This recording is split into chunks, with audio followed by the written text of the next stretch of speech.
Pintastic, New England. Howdy. Woo. Okay. So I got a lot of stuff, and I tend to ramble, and rambling. Some of my ramblings are marginally interesting, but I want to get going on the show I prepared here.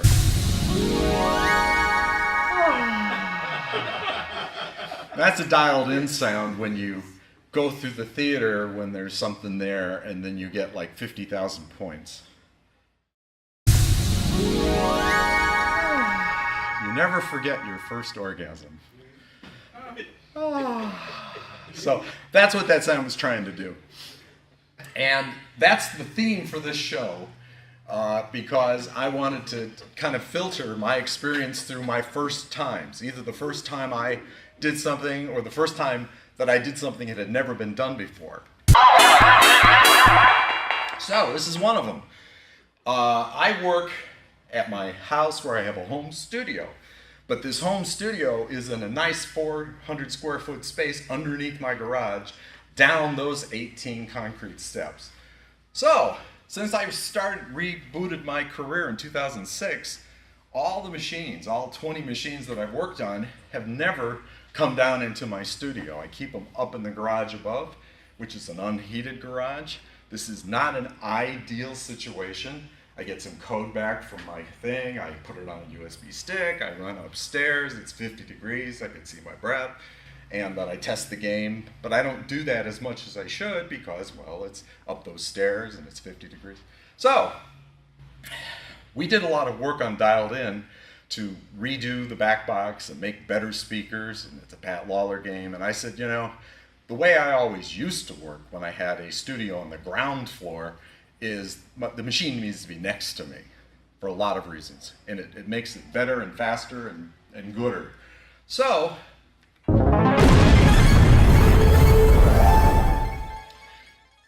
those are heroes.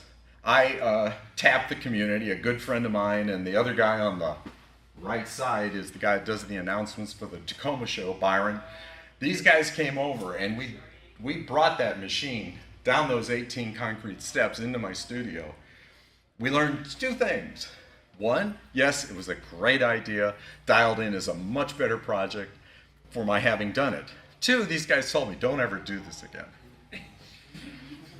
So I'm going to continue to do it, but I'm remodeling my studio and I'm buying one of those industrial lifts that they move like site construction stuff on. I'm going to bring the games in the garage. I'm going to put them on my Harbor Freight thing.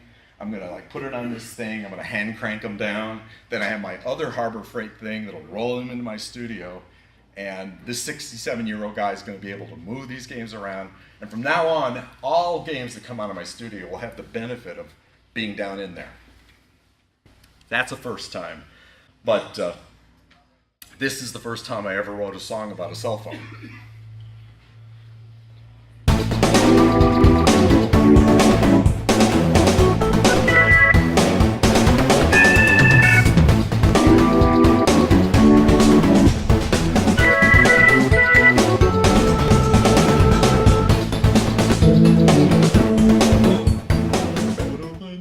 Okay, so that's a hook. And this is a license-free product, and so we have to grab you in any way we possibly can. So this is kind of a McDonald's jingle, okay?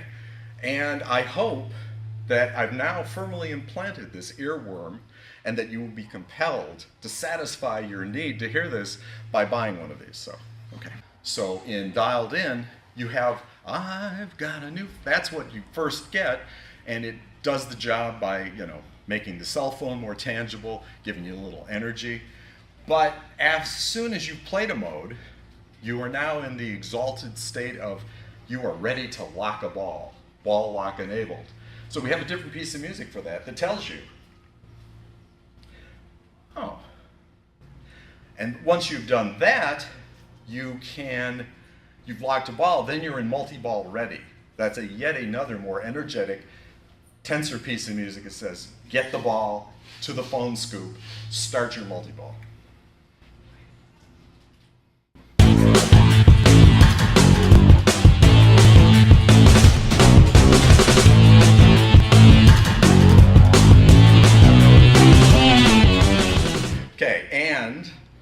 You can sing. Please. Over to the left, it said burning sensation. That's burning. Okay, so what we're looking at is our my stuff I captured from my workstation, and the particular notes you're seeing are the melody, and they're being played by an instrument, and in that particular synthesizer, that instrument is called burning sensation.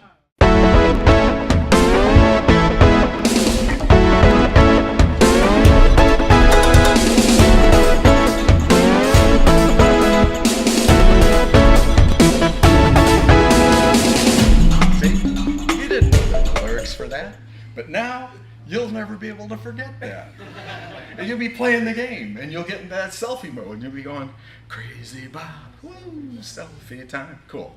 Okay, all this started in 1981 for me.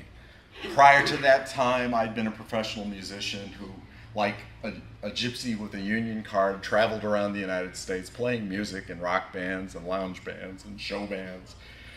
But I needed a day job, and I was in an insurance company for 2 years, and then some headhunter found out that I was like this Apple II hobbyist, and Gottlieb, the pinball company, had decided to create a video game division. Actually, that's not true.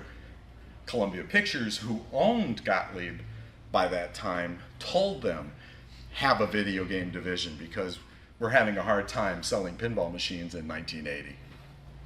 So I was a software engineer, and when it came time for the first game to be, nearly done, they needed, gosh, we need music, we need sound for this thing, and I just like. So a career that I could not have imagined, and I have a decent imagination, sort of came to be because I'd been a musician, then I became a computer programmer, and I taught PL1 at an insurance company, and then I put these two things together.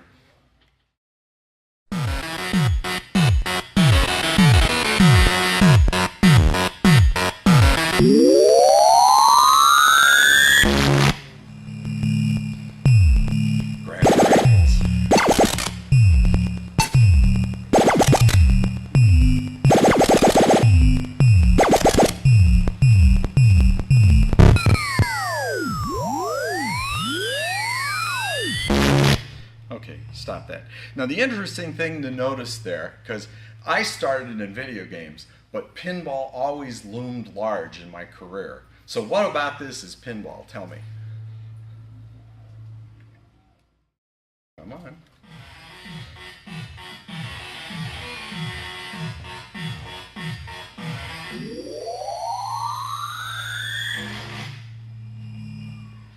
See those little things up there? Oh! Drop targets! I had no idea that I would end up doing this, but that's where I started. And we're in the context of a pinball company. I've been a musician since I was a sophomore in high school, getting paid to entertain people and do stuff.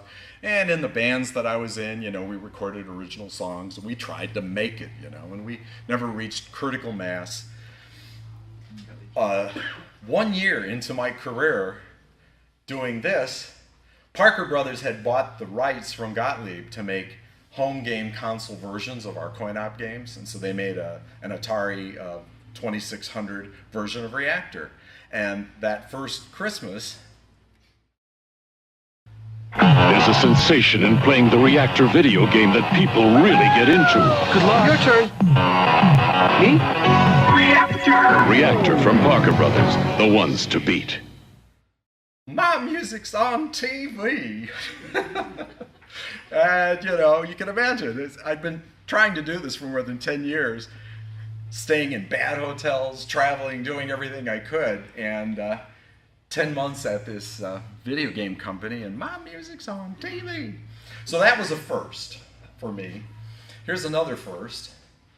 When you write stuff for video games or pinball machines, you frequently need to have a heroic theme because somebody has done a good thing and you want to make them feel good. And writing heroic music is an interesting thing to do.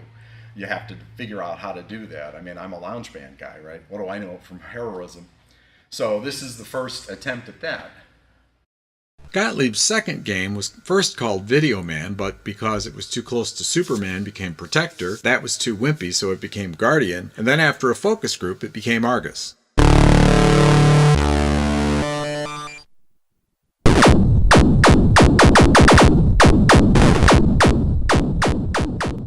While Argus was never produced, it did start my quest to figure out how to write heroic music.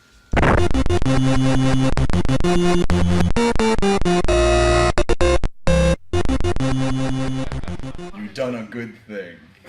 And that was the other first, sadly. It was the first thing that I spent 8 months of my life on, and they didn't make it, you know. Sir, I only have an hour, but I'll elaborate on this. The question was, yes, did I do Crawl?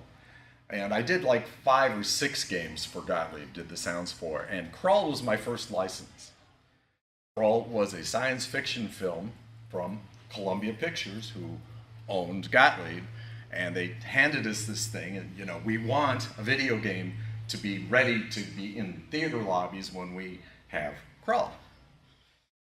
And be careful what you ask for, because Crawl was not well received.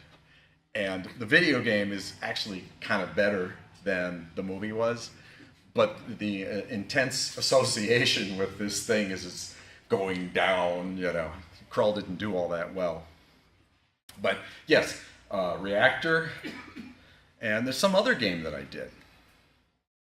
My first hit game, finally, after, we did Reactor, which was not a hit, but they made it at least. Then we did that other thing with the 4 names, and that didn't get made. But the third one, third time's a charm.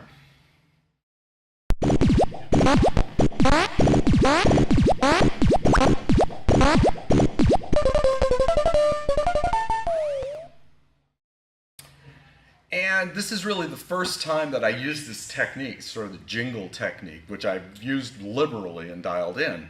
So I wrote a lyric for that tune, but it's not actually for Qbert. Qbert's Pyramid Completion tune had been written years before by me as a jingle and submitted to a local car dealership. You get a lot of great car when you buy one from us for the best deal on a new or used car. They didn't buy it, so it ended up in Qbert. And you notice some of these clips are pre-recorded because at 7:18 Pacific Standard Time, I don't sing. I don't sing real well anyhow, but you don't want to be subjected to that. Then I have another first. It's the first time, keep in mind that work for hire thing, you know, the company owns it. Something happened to my work and I had absolutely no idea. Somebody made a pinball machine out of Qbert. And what I didn't realize at the time, or even till 20 years later when I happened to go to the pinball museum out in Las Vegas, where they have a Qbert Quest, and I played it, and I'm like, oh my God, these are all my sounds. The great Craig Byrewaltis, who was the pinball audio guy, working on the same hardware as I was for video, you know, Haunted House and all these great games. I gave him my code, and I didn't know what they were going to do with it. And he basically just kind of rearranged the deck chairs. And so I did a John Trudeau game. I had no idea, but that's really my first pinball credit, and I wasn't there. So I saw the tip of the Titanic starting to go down, and so I left Gottlieb, and about 8 months later, let's see, it was Coca-Cola at that time owned it, pulled the plug, and it became Premiere, and then the video game thing just went away, and Sony ended up owning the assets, and then 20 years later, there are Qbert in major films and all this stuff, and I didn't even get a t-shirt. So I went, like a lot of our coin-op brethren in 1983, I left to a company in South Barrington called Action Graphics. And it was a cool company. I got to be an aesthetic engineer. Cool, huh? Yeah, management's going, what the hell? You want what on your card? Yeah, Just let me do it. I'll work hard. And this is a first for me because I met a lot of really good people. The one thing this guy had was the ability to hire good people. He couldn't run a company, but he really hired good people. And I met these people the first time. The only reason I'm bothering to tell a pinball audience this is in this company where we did conversions, ports of like 2,600 games. Pitfall, we converted to the Commodore 64 and the ColecoVision, that kind of stuff. So we were a pure video game. Then we did original product, and we did pretty good stuff, but the company was so poorly run that after 2 years it went away. But I met some people. Now, nobody knows who Richard Ditton is, hardly anybody. Dave knows who Richard Ditton is. Dave knows everybody. Richard and his wife and I, when this company went away, formed a company. You know, we're owed 4 months of salary at that point. We have no seed capital, but we're associated with a very successful Commodore 64 game called Winter Games, and the publisher wants to port that to everything. So they paid us to do that, and on the wings of that, we formed a company that eventually became Incredible Technologies. But Richard was a rocket scientist, literally. His first gig out of school was to be down at Cape Canaveral, where he wrote launch software for the shuttle. And after they got the first shuttle up, he was satisfied and he quit and he came back to Chicago and he went into video games. So I met Richard, and he really had I wanted to say had a heart on, but he really wanted to do a pinball operating system. That's what he wanted to do. So the opportunity came to us because Gary Stern wanted to do with Williams what his father had done to ballet. Don't go there. You're baiting. I know. But basically, he wanted to start a pinball company, and if you want to get operators and distributors to accept your new company, if they already have parts in their warehouse that they can use as replacements and stuff, so he teamed up with Data East, a Japanese video game company, and they knocked off the System 11 board, and that's legal, right? Williams would have nailed him to the wall had it not been legal. You can do that. But you have this problem, this copyrighted bit of intense software that actually runs that hardware. Well, that you had better create. Richard created that. We got hired and we did all the software, the light shows, all this stuff for the first 9, 10 Data East games. And they didn't care about the soundboard, so I got to, I'm not a double E, but I got to spec the soundboard, and I made it a stereo soundboard, so that's another first. Richard wrote this operating system, which I'll bet there are little bits and fragments which still exist in Stern games today. You know, nobody throws away something that works. So Richard's really important in terms of pinball. Then there's this guy. Lonnie Ropp from Screamin' Holler, Kentucky. So Lonnie worked at Action Graphics. And, you know, show of hands, anybody know who Lonnie is? A few people, right? Well, Lonnie has touched probably more solid-state pinball projects than any programmer alive. I'll make that statement. He's been the lead on at least 20 or 25 of them. He's been there doing other stuff on them. He managed them. He's done programming on. In the first decade, in the 80s, he did those 5. And then in the 90s, he did those 18. And then in the next decade, he did 19 more. And we're only at 2016, and his last one was Aerosmith. And so that's like 59 games that he's touched. So he's kind of important in pinball, right? And then this guy worked at Action Graphics. Who knows who this guy is? Pat. Who said that? Okay. Now I promised it. T-shirt? Yeah, you get a T-shirt, and I'll explain. You should have started with that. I'll explain the significance of the T-shirt later. I didn't bring the gun. I really wanted to pelt you guys with T-shirts, but I couldn't bring it on the airplane. And Pat's a good guy to know. you know, in terms of pinball. And all these guys worked at this goofy little company for 2 years in South Barrington. It was, what a strange place to become, you know, pinball that kept calling me and I didn't realize it.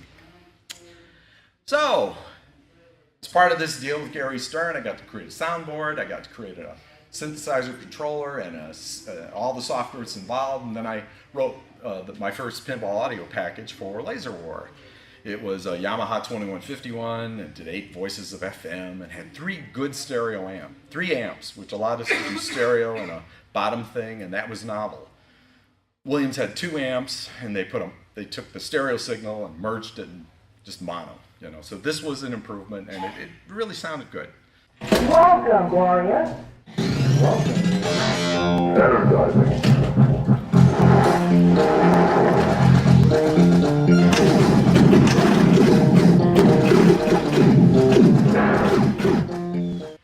So that's, and then this is my first big jackpot. And Laser War is a game virtually without modes. All you're doing is you're doing the yellow stuff and the blue stuff and the red stuff and working your way up to enabling the big jackpot. And that's really the whole game. But doing that is a lot of fun. So when you get to that big jackpot, we have the ion cannon. And I think it compares favorably to the wind-up for the multi-ball in, I think it's Addams Family. I tried, you know, this is my first, and you know, you don't know what you don't know, and you don't know what you can do, and you don't know what you shouldn't do. But the client was real demanding, and I mean, this is like the 4th iteration of this. The designer, you know, here's the jackpot, you know, oh no, it needs to be bigger. We're competing with Williams, it needs to be bigger.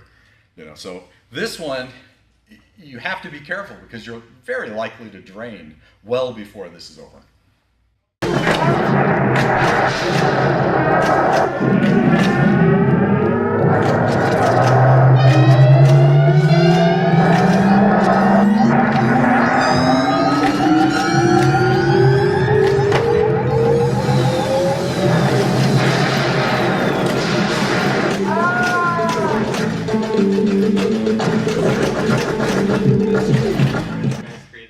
Yeah, the guys in the background is like screaming because it's, you know, he's been hit by laser blasts. It's very cool.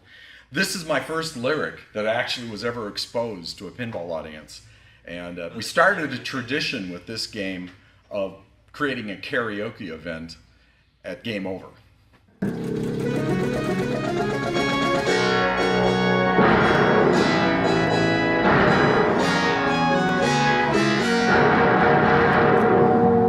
This is really one of the first singing pinballs. That's what it said on the flyer, the first singing pinball. Yeah. Black Knight 2000 notwithstanding, we had recorded, we wrote these little jingles because the whole metaphor for Time Machine was kind of like a radio station. So we created these radio station stingers and, you know, return to the 50s. And we sent these down to Texas where those things get done. And they came back in glorious 3-part harmony and stuff. Then we jammed them into a horrible compression thing. And so we had about 6 or 7 of these, and it was very cool.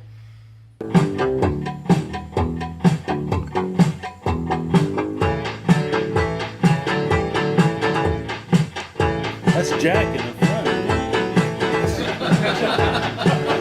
I know that Jack.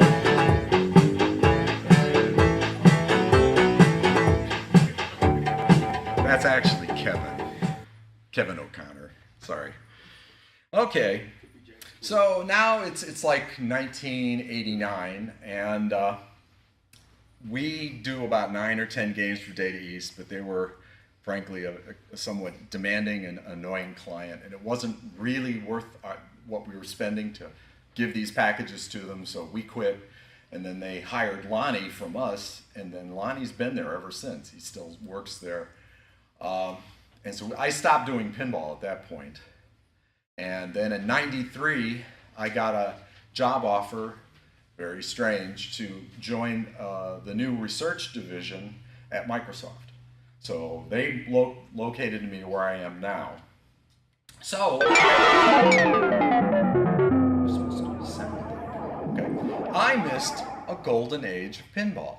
Now, for me, this is important, that article, a golden age, because I think we're potentially working our way into a new golden age of pinball. But clearly, this was a golden age between, Space Shuttle through to when Williams Shuts the Door was clearly some of the best machines ever made. I wasn't paying attention. I was busy trying to be a researcher. This is another first for this talk. I'm going to show you something of what I was doing, why Microsoft flew me 1,700 miles and relocated me and did all this stuff. I was in the Advanced User Interface group. We were doing research on how to make computers better for you, right? And keep in mind, this is 93, and think about the kind of things computers were doing at that time. And what they were working on when I got there was what they called, ready? The personified user interface. And what all that means is there's like you interact with a character instead of a command line or exploring the interface with a mouse. You literally deal with some entity. And research at Stanford, these are the guys you have to blame for the paperclip and Bob and all that. They were the ones who said, they had tested people, and people had a better computing experience. They wanted to have a pal in the computer. They really did. But what we could do to make a pal and what they wanted, well, there's a certain distance between that. But they hired me because they didn't know how to make interactive sound, and you couldn't hire anybody from a university with a PhD to make interactive sound, so they hired me. The task for this particular research prototype was building a playlist of music that you want to listen to. And this particular thing was more like a marketing demo that was done at CES in 1995.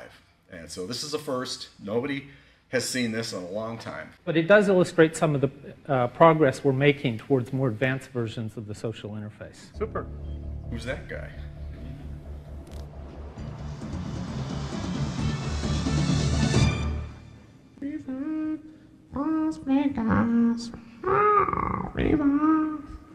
Hey, PD.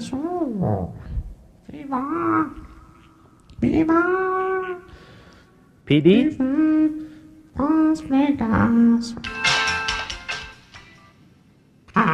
What? Let's do a demo.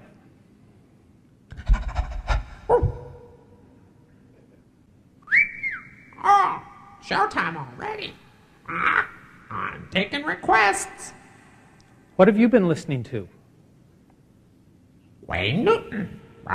Everybody loves Wayne Newton. No thanks.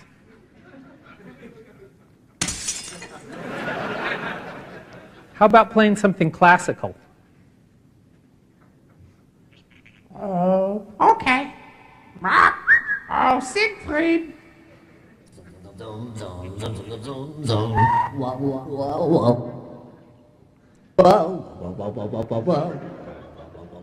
Now, the important thing to know about this is that Microsoft flew me 1,700 miles and made me a researcher and stuff so that I could be a parrot.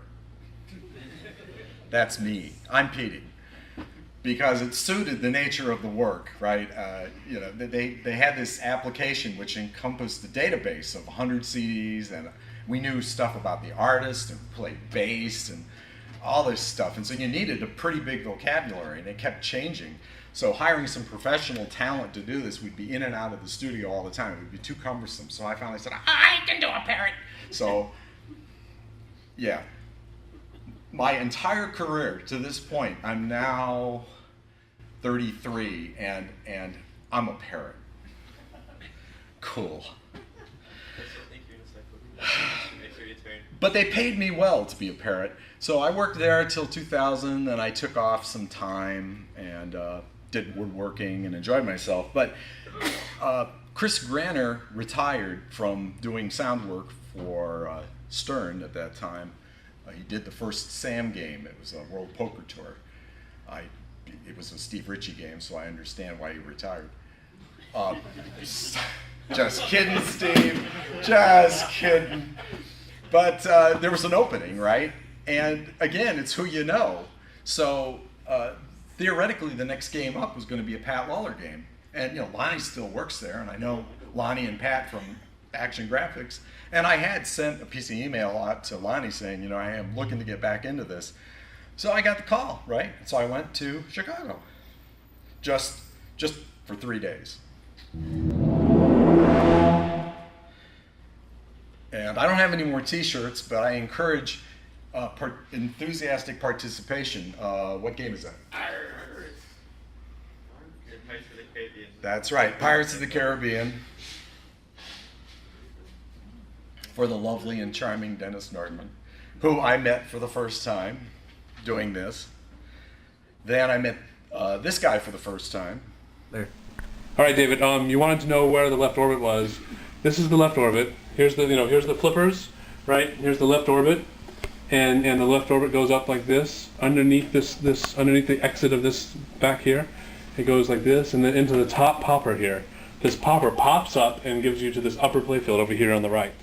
And that's the hands and voice of the charming Dwight Sullivan. And frankly, that's not the way we work, but that was my first game in 17 years, and games had gotten a little more complicated than Laser War, and even by today's standards, Pirates is a whacked playfield. I mean, there's a lot of strange stuff going on there, so Dwight gracefully made me a video, which I can now flog years later. Now, what's changed in the 17 years while I was off being a parrot? Relative to the work I do, the single most important thing that changed is there's more memory. See, back in the old days, transistors were big, children. They were very big, and you didn't get many of them because they were so big and required so much expensive silicon. And that means memory is made out of transistors. So all that qubit and reactor stuff was done with 4K of memory. You know, there are children's toys that have more than that now. Then the work that was done at Data East, the program space for all the music and all that stuff, I think was 8K, and then the space for all the compressed voices and singing "Return to the 70s," that stuff was like 64K, and that's what we had to work with. Well, what do we have to work with now here on the Stern SAM system?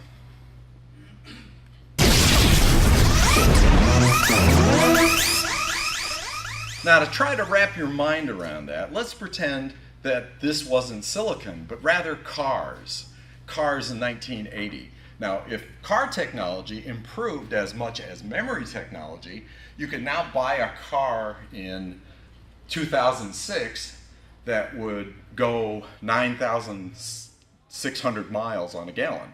So you basically only have to fill it up once a year. So that's how radically the technology has changed, and it changes my job, because what I used to do is make all the sounds live on the pinball machine. The sounds were being created in the pinball machine, limited by whatever hardware happened to be there. Now, when you have 388 times more storage, it's a studio solution. Anything I can record, I can put in the game. And I got about 15 minutes worth of storage, and it moves everything into the studio. And if it's in the studio, that means I can iterate over it. I can keep making it better and better and use all kinds of resources. So it's an extremely different task than it was the last time I touched a pinball. Let's go.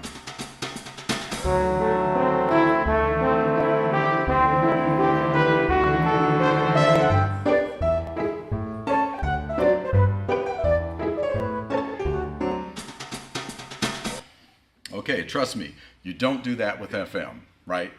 That's the result of a studio, and I can record and do anything. Sometimes I sing. The first time I ever sang in a pinball machine that actually got produced, this is a duet with Peter's son, Chris, who is voiced by Seth Green.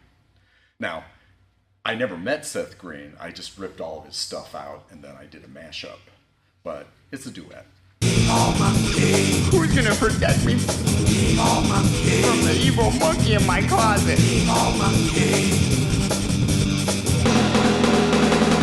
Alright, in my closet.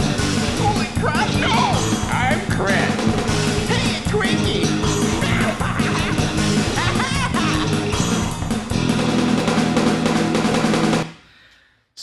That's just not FM, right? Now, open your mind. What can you do? It's studio based, and that's really great. There is a problem though relative to doing sounds for an interaction like pinball, where the ball is wild and you never know what's going on. There's no synthesis, so all these things are the product of a studio, but they're all pre-rendered. They're like dead fish, you know, and the older they get, I mean, it's just, you can start them, you can stop them. That's pretty much all you can do with them. So if you want to have anything that's vaguely like adapting to the pinball play, you have to pre-render all the different variants that you would need. And on the SAM system, we were limited by space. That was 32 meg, of which I got about 26. So it's less interactive, but the assets do sound gorgeous. Okay, so my third game, I'm still, you know, trying to figure out what to do with the studio, but it's a Steve Ritchie game. And so this is my first Steve Ritchie game. And to do that, I had to fly back to Chicago because Steve didn't like what I did on Pirates of the Caribbean.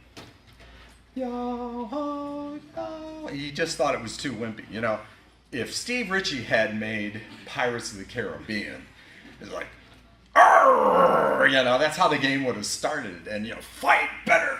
You know, it just would have been a completely different game. So I flew to Chicago only to convince Steve, hey, you're the client. I do what you want. I did what they wanted. So take it up with Dwight and Dennis. They wanted this, what you consider wimpy, and you want gnarly, I can do gnarly. So I got the gig, and I fly to Chicago, and this was the first one I did for Steve.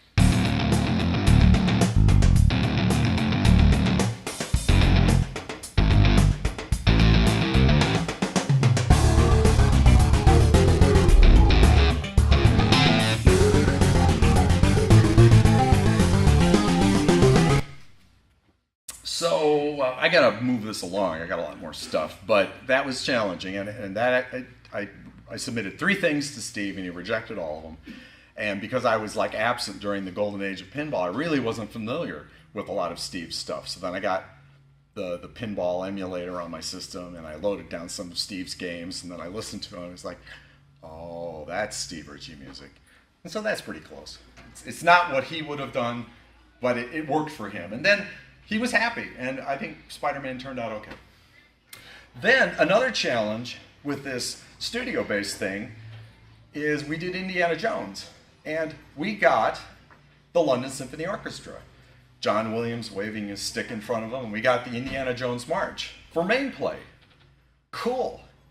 But I have like 17 more modes, and we didn't get anything but that. So now, how can I sound like John Williams? I tried.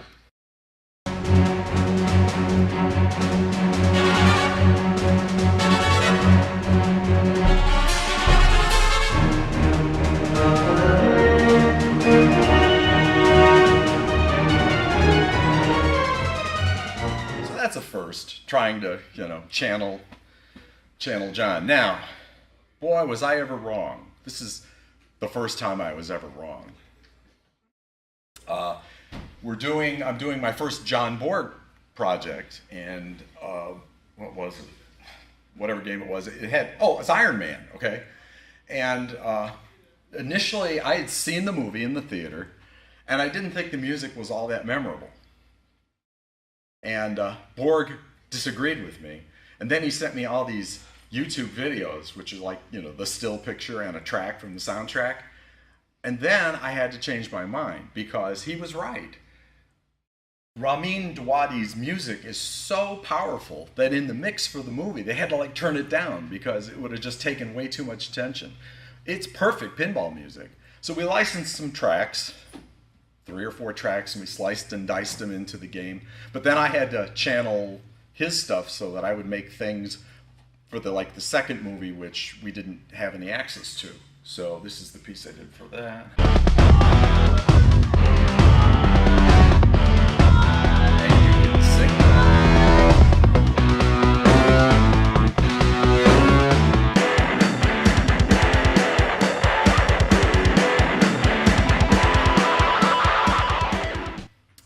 All right. I've done this. This isn't really a first, but I want to do it with you guys because I like you. We're going to sing along in Klingon.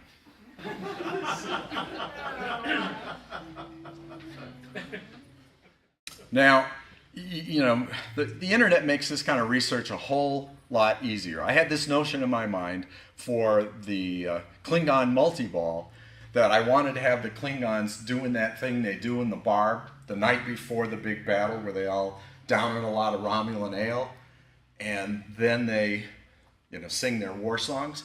And that's what I wanted to have as the background for Klingon multi-ball. But I needed some lyrics, so... Okay, this is important. Bijech Bech Cho. You're going to do this. So, and technically this means if you don't surrender, but for our purposes it just means surrender, okay? So there's 4 syllables, Bijech Bech Cho. Bijech Bech Cho. Okay, now everybody... B, Bech, Chech, Cho. Now, to make this happen, I have a chorus. I have a piece of software that simulates like a symphony chorus. But I had to teach it how to sing Klingon. And so, just like feeding the Votrax chip for Qbert, I had to break this down into its language, which is that. And so that's what it looks like. B, Jech, Bech, Cho. So this is what it sounds like, just the choir singing Klingon.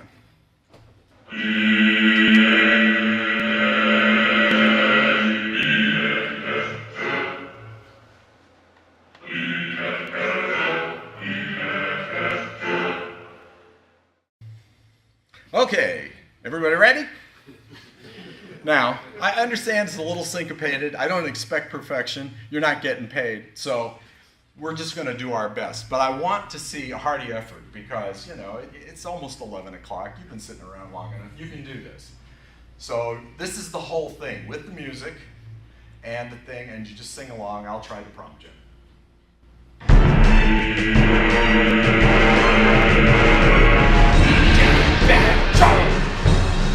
on your own.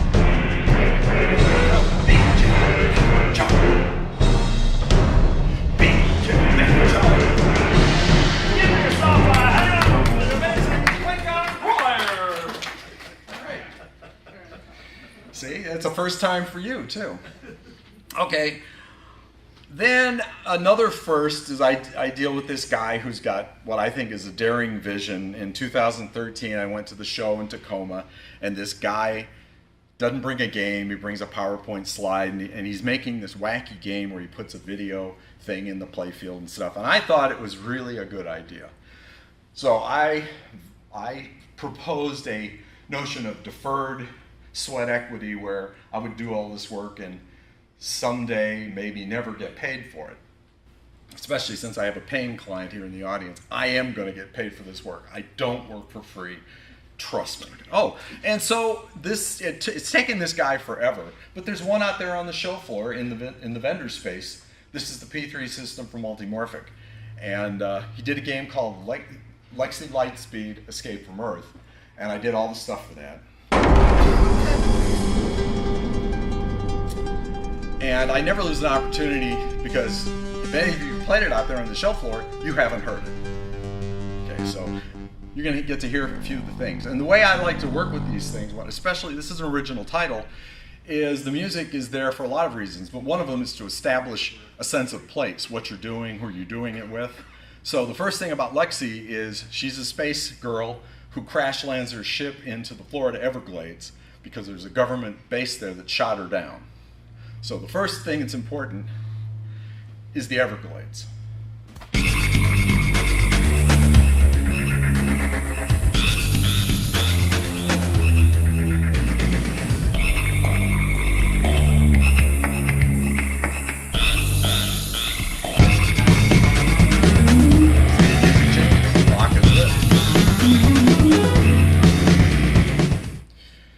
And that's OOM music, right? It's not the most energetic thing ever because you're just trying to qualify targets and make things happen. It just wants to establish a sense of place, give it some energy, make it pretty. The next thing is there are locals down in this space. You're in the Florida Everglades and you meet some interesting characters. And so there, you have adventures with these characters, and one of them is you go to a bar. You know, what does Lexy know from beer?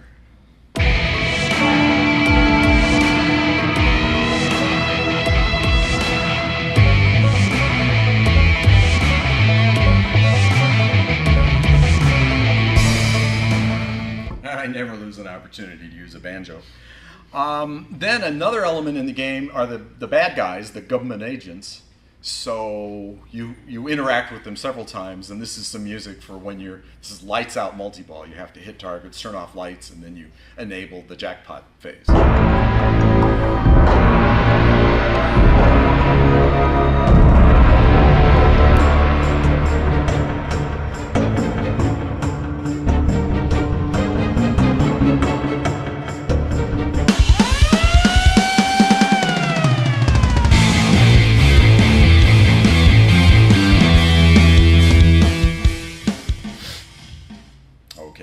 Then at the end of the game, when Lexy has retrieved all the parts and gas and everything she needs to repair her ship so she can do her escape from Earth, in her parting shot, she destroys Area 51, whatever. And so this is some music for Lexy Fights Back.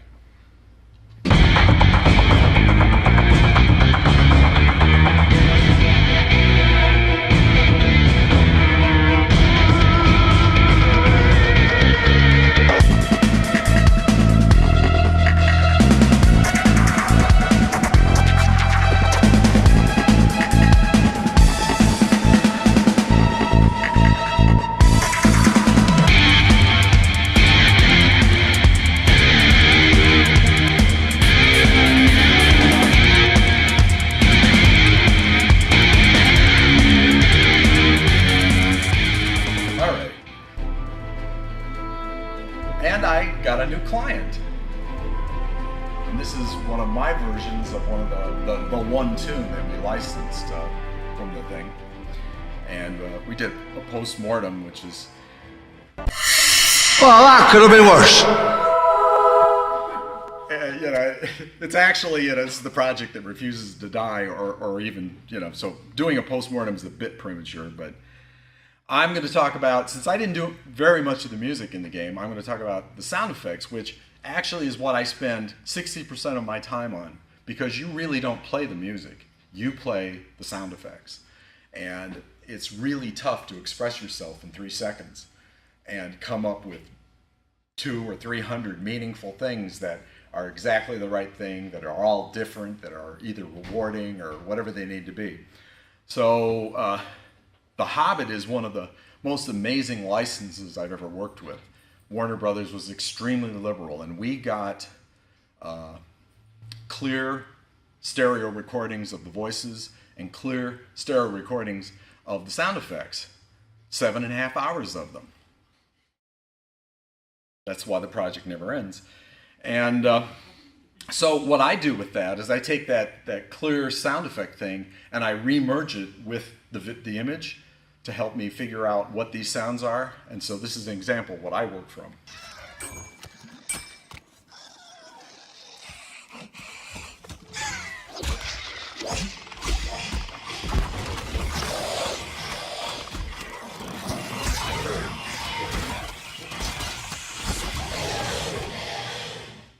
So listening to it, you can imagine if you didn't put that back with the image and you're just listening to that, trying to go, and what exactly is that thing? So you got to do that. One of the most disappointing moments in my life is when The Hobbit got out there, and then I start reading on Pinside how people said, gee, we don't know when anything's going on. There seems to be nothing for when we score things or do things. It's just like, seriously? Stingers are what I call these things, right? And there's like 442 of them in the game. And so clearly there's some kind of disconnect. I have not done something right. If you haven't noticed, there are 442 of these things being, triggered appropriately.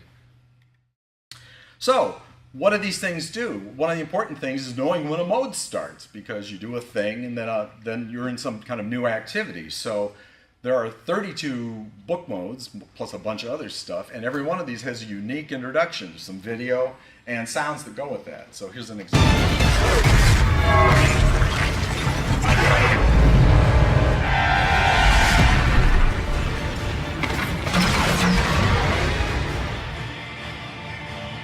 Wow. You missed that, huh? Okay, then when you complete a mode, that's even more important because you can visit a mode, but when you actually complete a mode successfully, that's a big deal. You get a bunch of points for it and you want to know you did it. So there are 32 of these.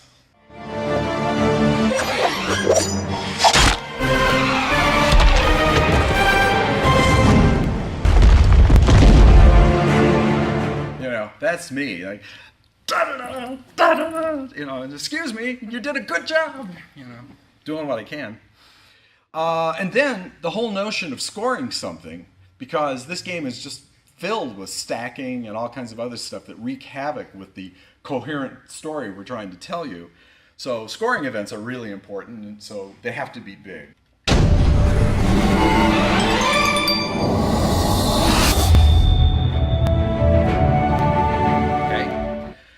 Then you activate a feature, and this feature is an unusual feature because most games don't have a stand-up target on the outlane.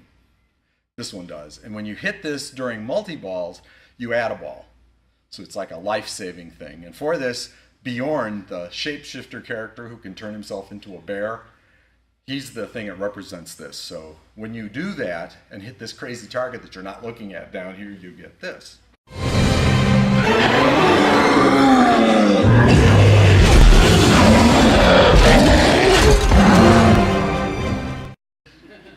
Okay, so then the last of my firsts is I also got yet another new client, and so I may have never met this client had The Hobbit occurred in some normal time period, but The Hobbit really did take a long time to do because it is the biggest software package that has ever been done, probably ever will be done for a pinball machine. So if you want a machine that's immensely collectible because it will be unique for 100 years, you should get The Hobbit. Morning, Mother.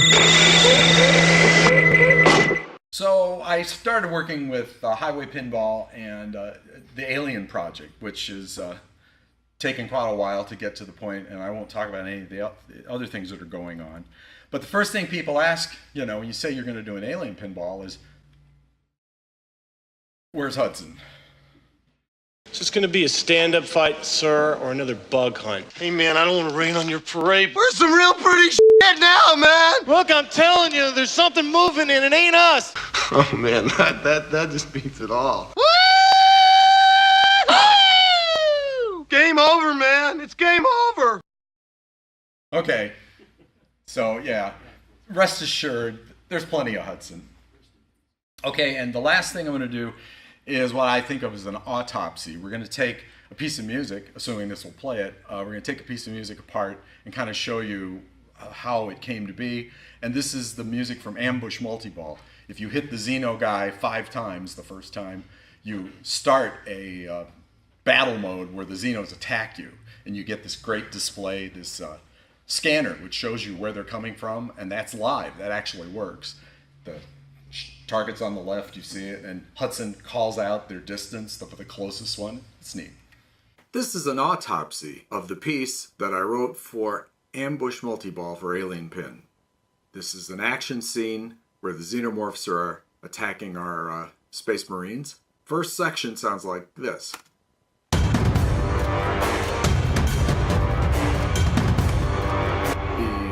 The melody is composed of brass, primarily, augmented by some strings. The low brass is the primary instrument.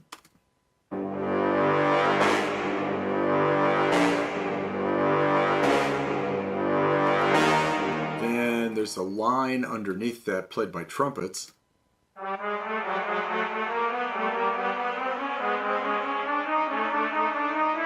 Keeps creeping up to make it a bit more tense. Then, in my mind, the xenomorphs sound like strings played with a Bartok articulation.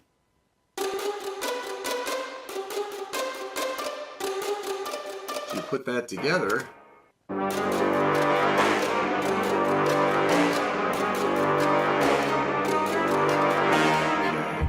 Then we need something creepy because this is, after all, Alien.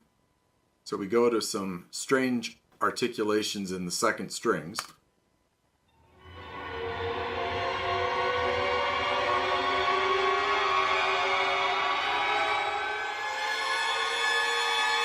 Okay, that ought to do it. Then we need some rhythm. This is Pinball, after all. We augment that with some cymbals. And we're channeling James Horner, not infringing on his copyrights, but he really likes to use anvils hit with hammers. So let's listen to that.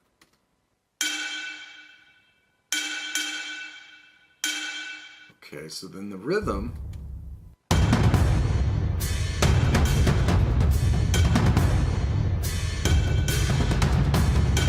Get down, get back up again. So the whole thing, section A,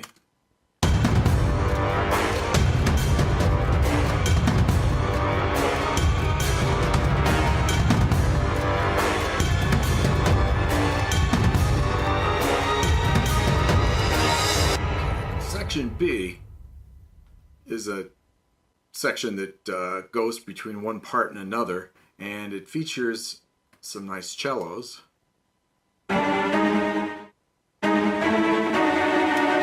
Little dissonance.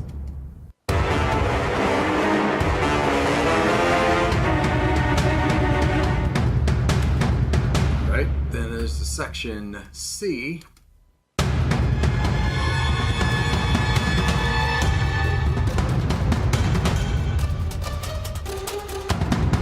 Again, featuring those Bartok strings doing Xeno riffs. Then we do something different with the low brass in section D.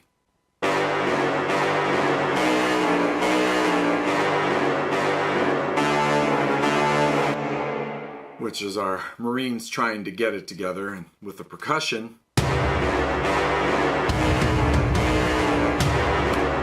it starts getting pretty heavy. But then I believe these Xenos come back because there's so many of them.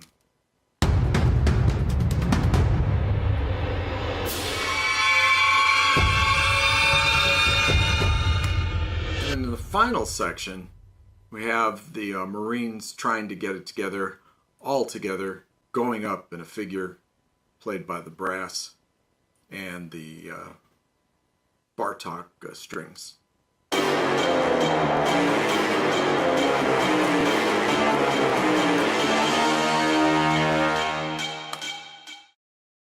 I'm done. Only 6 minutes over. I want to thank Gabe and Dave for inviting me and bringing me out here. This has been really nifty. I have never given a presentation like this east of Chicago. The last time I was in Boston was over 20 years ago, and I was a researcher. I want to thank my wife who puts up with me. I work at home and all that implies, and she's very supportive and really takes care of me. Then, I mean, the most important thing is, I get paid by clients, but you guys are really what I do it for. I mean, if I don't make you happy, if I don't tickle that part of your amygdala and make things happen, then I've failed. And so I thank the pinball community because I couldn't have this gig without you guys. It's fantastic. Then those t-shirts that were given out. Don't give it back to him. No, I'll give it back to you. I just want to hold it up. The only reason I do this, I promised I would do this. Last year, I wrote some music for this podcast, and it's a comic book thing. They have a program at Michigan State University, and Ryan Plater is a professor there, and he's also a huge pinball fanatic. And I met him at Expo a couple years ago, and he's a big P3 guy too, and he did a t-shirt for them. And he commissioned me. He wanted me to write the music for his podcast, which I did. And then he had a special episode 11, which just went live on July 1st. He's a good interviewer, but like all podcasts, the one feature they lack is brevity. So there's like a 3.5 hour thing, more that you should know about me out there. And if you're curious at all, if it's piqued your interest, MSU, Michigan State University Comics Podcast. That'll get you there. Those are the Google terms. That's all you need.